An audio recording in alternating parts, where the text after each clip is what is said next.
I've been bartending for the last 5 or so years, working in a range of places from pubs to fine dining, with experiences spanning from complaints about garnishes not having the right vibe to cleaning feces 6 foot up a wall. And if there's one thing I've learned, it's that people are really weird. Granted, you'd think I'd learn this after the fecal incident, but in honesty, it's after I still got downright demonic drink orders in my fine dining restaurant, showing that the majesty of man's ability to make horrible decisions truly does cross all boundaries, even financial ones. Now, I'm not talking about your tapeworms or your cement mixers, because as cursed as they may be, at least they're actually supposed to be cursed. No, the drinks I'm about to talk about were ordered by people who legitimately enjoy them. Now, I must admit, while scrolling back through the last 5 years of my life, I couldn't actually think of too many genuinely obtuse drinks that weren't just modifications that I disagree with. And the yeast man, but still. Now, kicking things off, we have a drink from my pub-going days. So there's this thing about the UK where about 70% of the population subsists purely off the primal joy of a cold pint at the end of a midday at work, and the other 30% make do with hard liquor. This being the way things are, we've got slightly inventive with our lager consumption, and the trend you'll see across the country is people adding cordial to their pints. Now, if you don't know what cordial is, it's basically the syrup that soft drinks are made of, but you're the one that adds the other 90% of the drink. Now, I'm sure you figured out where this is going, but the other 90% is beer in this scenario. Now, most I understand. Bud Light and Lime, sure, why not? Stella and Lime? Yeah, okay, I get it. Foster's and Lime? Yeah, most of these have lime, and that's a fair observation. You also have Guinness and blackcurrant. It's a bit strange, but I suppose it does make sense with the dark, heavy notes of Guinness. Then in comes Big Boy Jr., sauntering up to the bar and asks for none other than a Guinness with orange cordial. Now, I'm definitely one to judge, but let me cook. You essentially have a beverage that's heavier than a black hole with the consistency of condensed milk, and a taste that can only be described as the colour burgundy. And then through some law cast down by you alone, you decide, let's zest up this tar pit. It kind of reminds me of the phrase hat on a hat, but instead of a hat on a hat, it's a single lime wedge resting on a half-smoked cigarette.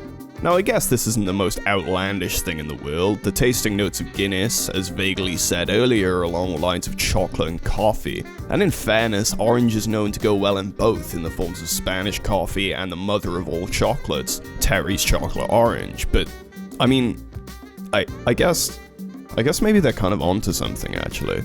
Okay, so enough of this sacrilege, it's time to talk about the yeast man. So granted, this isn't exactly a drink that the customer ordered, but nevertheless, as expected in a British pub, a man comes up and orders a pint off our list of guest ales. Oh no, the keg just ran out.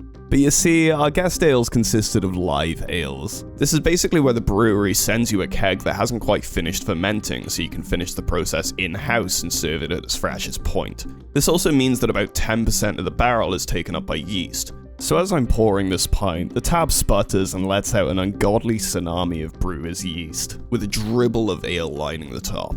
I lift up the pint and explain to the man that sadly his ale of choice is no more. But I want that one. It's a good pint. No, I understand, sir. It's just that I can't really serve this to you. Why not? It's a good pint, he says. Well, it's just yeast. Yeah, but why can't I have it? Now, this goes on for about a minute or so, and without breaking his determination to have the worst hangover of his life, I ended up giving him the pint at half price, expecting him to finish the actual beer part and leave the yeast. This guy finishes the whole pint. Now, I didn't see him for about a month after that. Now, I can only imagine the hangover this man had the next day, let alone the walking yeast infection he must have become for the remaining month until I saw him next. Now, we never spoke of this in our later interactions, but I do feel the experience genuinely changed him. Now it's time for some honorable mentions that consistently make me question what we're doing as a species. Granted, these are actually pretty normal drinks and won't get you any weird looks, but breaking them down makes a man question a few things. First off, dry martinis.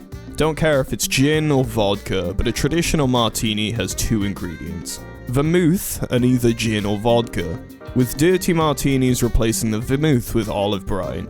It's a bit weird, but I get it. Sometimes instead of bringing the bar to the ocean, you want to put the entire ocean into an alcoholic drink. Now we get to dry martinis. This is a martini without the vermouth. You have taken a drink with 2 ingredients and then taken one of the ingredients away. You are, in essence, drinking chilled hard liquor and calling it something else so it doesn't seem as sad. The glass does make it seem classy though, I'll give you that. Now the second addition on my list of honorable mentions is a tequila sour. This might just come down to taste, but a sour to me is essentially an almost Christmassy warmth distilled down to its most basic level. Now, you have different variations, like an amaretto sour, adding a marzipan element, but in general it usually consists of ingredients that complement the lemon and sugar. Then, instead of rolling with that vibe, you just go and chuck tequila in it. Gone is that warmth, and instead it's been replaced by the taste of regret and sea salt. But still, this probably just comes down to taste, and realistically I'm more than likely just being a purist. Now finally, we don't have an alcoholic drink, but a coffee. It was a typical Friday morning in the restaurant, barely any reservations because presumably people were saving their liver for the night. Then, while cleaning some random stuff, an order prints from the machine. What does it say? Latte. Spicy.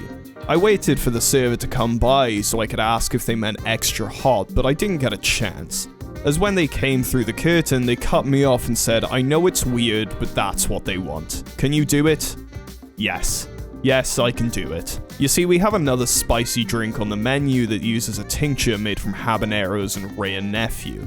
They'll make pretty much anything spicy with relative ease. So I make this spicy latte and try it. Lo and behold, it's terrible. Who would have guessed? Still pretty sure this was a mistake, I sent it out. They ordered 2 more after that. Now I'm not sure where they got the idea to make a spicy coffee or why they decided that it was a gift unto earth, but you know what? Each to their own. Who am I to judge someone who wants hot on hot with a healthy addition of milk? Such is life, I suppose. Now writing this video has kind of made me realize that I'm one judgmental person. Well, except for the Yeast Man story, because that's just wild. But you know what? I hope you enjoyed the majesty of people's orders. Either way, I'm gonna disappear for a week now to make more mid content.